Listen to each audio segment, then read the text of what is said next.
որ քնեք, մի քիչ մտածեցեք ձեր ազգի մասին։ Զորավարի խոսքերն են, որ ինչպես ասաց, այնպես էլ ապրեց։ Ապրեց իր ժողովրդի տառապանքներով, հոգսերով ու դժվարություններով։ Ունեցավ հաղթանակներ և պարտություններ, անցավ մաքարումների երկար ճանապարհ, հաղթահարեց ազգային ազատագրական պայքարի անկումների ու հարնումների հիրավի ճակատագրական շրջանը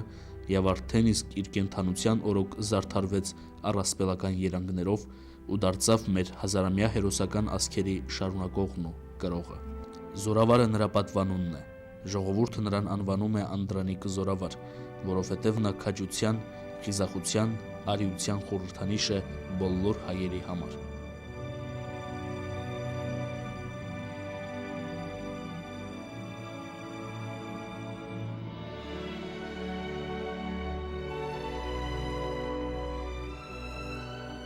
Անդրանիկ Թորոսի Օզանյանը ծնվել է 1865 թվականի փետրվարի 25-ին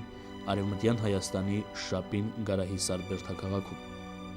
Սովորելով տեղի ազգային վարժարանում նա ուսման զուգահեռ հոր հետ զբաղվում էր հյուսնությամբ։ Անդրանիկի ուսուցիչները, որոնք գաղափարական մարդիկ էին, սաներին դաստիարակում էին հայրենասիրության ոգով։ Օրերից մի օր, երբ Վռամշապուհ քահանան հերթական պատմություն ներանում տղաներին, պատանի Անդրանիկը լսեց հետևյալը. Մայր Հայաստանը կհեծի անիրավների լեզի տակ, իսկ ավիրակներն իրենց ոտքերի տակ կփռվեն։ Մեր մեռելները նույնիսկ շիրիմ չունեն, ուր է նրանց գերեզմանը։ Տղաներս, սիրեցեք ձեր ազգը, նրան հավատարիմ եղեք ձեր բոլոր ուժով, ձեր հարևանների դեմ քեն և ատելություն մի սրոցանեք, սակայն բռնակալների դեմ կուսկ տվեք կռվելով։ Այս խոսքերից հետո Անդրանիկի կյանքը փոխվեց ու նա երդվեց դառնալ հայրենիքի զինվոր։ 14 տարեկանում անդամագրվեց արդեն իսկ գործող հայդուկային խմբին և ընդդիմացավ թուրքական բռնությունների դեմ։ Կարճ ժամանակահատվածում նրա անունը որպես խիզախ ու հմուտ հայդուկի հռչակվեց ոչ միայն Թուրքիայում և Կովկասում, այլև նրա սահմաններից դուրս։ 20-րդ դարի սկզբներին նրան արդեն անվանում էին հայկական Գարիբալդի։ Արևմտյան Հայաստանի բազմաթիվ շրջաններում, ինչպես նաև Կովկասյան հատվածում և այլուր, Անդրանիկը մասնակցեց ու ղեկավարեց շուրջ 150 ճակատամարտ, որոնց ընթացքում քաջ հայորդին իրեն դրսևորեց ոչ միայն որպես բոցավառ հայրենասեր, այլև տաղանդավոր զորավար։ Հայերի ամենալայն խավերը Անդրանիկի մասին պահպանել են այն անհերքելի հաստատուն կարծիքը, որ նա իրոք ամբողջ կյանքը նվիրաբերել է հարազատ Արևմտյան Հայաստանը Օսմանյան Թուրքիայի բազմադարյան բռնակալությունից ազատագրելու համար մղված ազնազոհ հերոսությամբ լի պայքարին։ Այդ սրբազան պայքարն էլ դարձավ նրա հիմնական քաղաքական հավատամքը։ Հենց այդ ազնիվ ասպարեզում էլ Անդրանիկը ստացավ լեգենդար ժողովրդական հերոսի իսկական փառքը՝ Հովհաննես Բաղրամյան։ 1907 թվականին Անդրանիկն անցնում է Բուլղարիա, նպատակ ունենալով թուրքական բռնակալության դեմ մղվող հայկական ազգային ազատագրական պայքարը միացնել բուլղար ժողովրդի կողմից նույն թշնամու դեմ մղվող պայքարին։ Շուրջ մեկ տասնամյակ ապրելով այդ երկրում, նա միաժամանակ Արևմտյան Հայաստանի ազատագրման հարցով եղավ Ֆրանսիայում, Բելգիայում, Անգլիայում, Իրանում, Եգիպտոսում ու այլ պետություններում և խոշոր աշխատանք ծավալեց զենք ու զինամթերք ձեռք բերելու համար։ 1912-1913 թվականներին Բալկանյան պատերազմի ժամանակ Անդրանիկն իր հայկական վաշտով բուլղարական բանակի կազմում հաղթում է թուրքական զորքին և ցուցաբերած խիզախության համար արժանանում բուլղարական կառավարության բարձրագույն պարգևին՝ ռազմական քաջության ոսկե խաչ շքանշանի։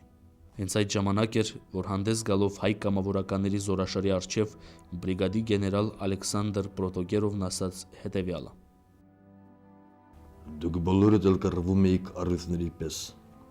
սակայն քաջության ոսկե խաչը հազվագյուտ բան է և այն տրվում է միայն ու միայն քաջած քաջին։ 1914-ից Անդրանիկն արդեն հայրենիքում էր։ Իր իսկ նախաձեռնությամբ ստեղծված հայկական կամավորական առաջին ջոկատի գլուխն անցած ռուս-թուրքական ճակատում նա մասնակցեց մի շարք բախտորոշ մարտերի։ Հատկանշական է 1915 թվականի Դիլմանի ճակատամարտը, որտեղ ռուսական զորամասը Խալիլ Փաշայի մեծաքանակ բանակին գլխովին ջարդեց հիմնականում Անդրանիկի զորաջոկատի ռազմական մանևրների շնորհիվ։ Ինչպես այդ, այնպես էլ Զևանի Բիթլիսի ճակատամարտերում ցուցաբերած քաջության համար նա պարգևատրվեց ռուսական կառավարության Գևորգիևյան խաչ 4-րդ աստիճանի շքանշանով, իսկ 1918-ի հունվարին շնորհվեց գեներալ-մայորի զինվորական կոչում։ Ես ոչ առաջինն եմ, ոչ վերջինը։ Յուրաքանչյուրը, ով կարող է, պետք է գրի, պատմի, երգի Անդրանիկի մասին, որովհետև այսպիսի իսկական ազգային հերոսներ աշխարհ են գալիս ոչ այնքան հաճախ։ Ադմիրալ Իսակով։ 1918 թվականի փետրվարին Անդրանիկը գլխավորում էր հայկական առանձին հարվածային զորամասը, որն իրականացնում էր Էրզրումի պաշտպանությունը։ Ծանր օրեր էին։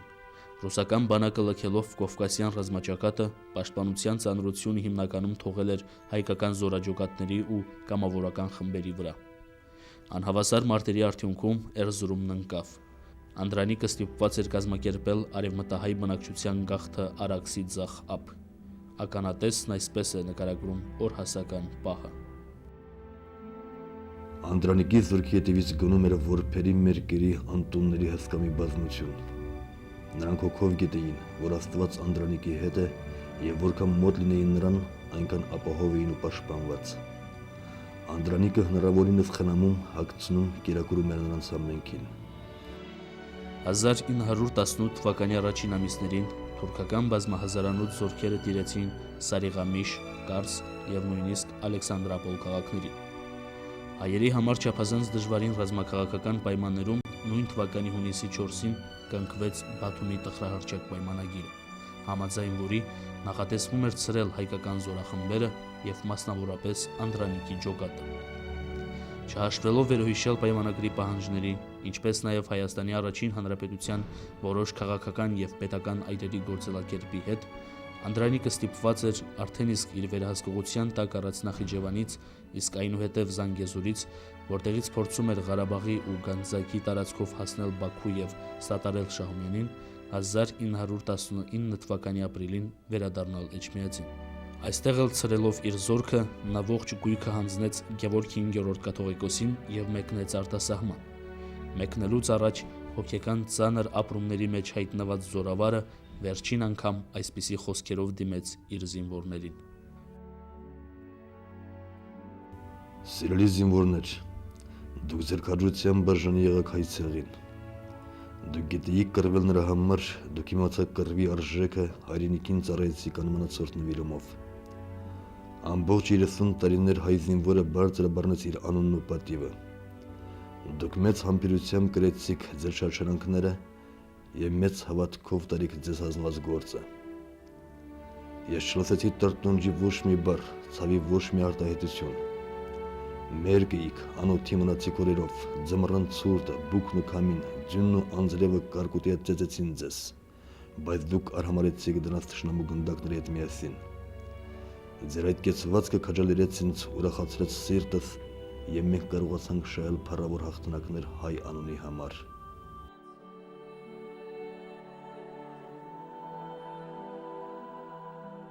Եվ արցունքներ ցոլացին զորավարի առնական դեմքին,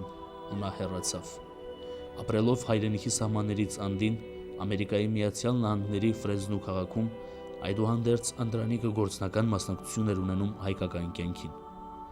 Արտասահմանում լինելու տարիներին զորավարը շարունակեց ծառայել իր ժողովրդին ու հայրենիքին։ Նրա գերխնդիրն այս պարագայում հայ գաղթականներին սատարելն էր։ Հանգանակությունների միջոցով դրամ, հագուստ եւ սննդամթերք էր հայթայթում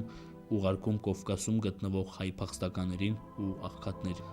Այդ իսկ նպատակով նա Մանչեստրում բացել էր հայ փախստականների հագուստի ֆոնդ, իսկ երբ Համանուն քաղաքի հանձնախումբը 10,000 ոսկի հանձնեց Անդրանիկին իր զենքի նախկին ընկերների ապրուստի կարիքները հոգալու համար, զորավարը ետ վերադարձնելով ասաց, թե չի կարող այդ գումարն օգտագործել այնպես, որ բեռ չբերի իր խղճի վրա, ու պատվիրեց, թե Հայաստանի կիսամերկներին ուղարկեցեք, լավագույն գործը նրանց թշվառության ամոքումն է, եւ հայտնի է, որ մեր առաքինի հերոսն իր հանապազորյա հացը հոգում էր իր հյուսնությամբ աթոռ սարքելով։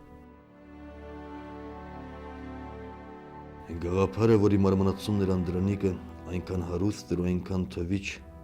որ մեղք էր թվում գրեթե հանցանք պատկերի գեղեցկությունը խաթարել թեկուզ թեթև քննադատությամբ։ Մեր ժողովրդի բոլոր խավերի համար Անդրանիկը դարձած էր անքննադատելի ու լուսավոր մի դեմք, որ արևի պես շռգայթում էր արդարության ու ազատության ծարավ հոգիներում։ Ավետիս Ահարոնյան 1927 թվականի օգոստոսի 31-ին Անդրանիկը վախճանվեց օտարության մեջ և թաղվեց Ֆրեզնոյի Արարատյան գերեզմանատանը։ Մեկ տարի անց նրա աճյունը տեղափոխվեց Փարիզի Պեր-Լաշեզ գերեզմանատուն, և միայն տասնամյակներ հետո, երբ պատմական Հայաստանի աշխարհագրական մի փոքրիկ անկյունում ծնունդ առավ մեր ժողովրդի ինքնիշխան Երրորդ Հանրապետությունը, ազգային հերոսի սուրբ մասունքները տեղափոխվեցին և ամփոփվեցին Եռաբլուրում։ Ասել է, թե Անդրանիկը գալիս է հայրենիք ու նա ճանապարհին է, որովհետև նրա վերջին ցանկությունը հետևյալն է. Եթե ժողովուրդը կուզեին ինձ պատիմ անել, ես արձանս չեմ ուզեր, փառավոր թաղում չեմ ուզեր, թող հայ ժողովուրդը կանգնեցնի ավերակը դարձած Մուշո առաքելոց վանքը և այնտեղ հիմնե ուսումնարան հայ մանուկներու համար։ Անդրանիկ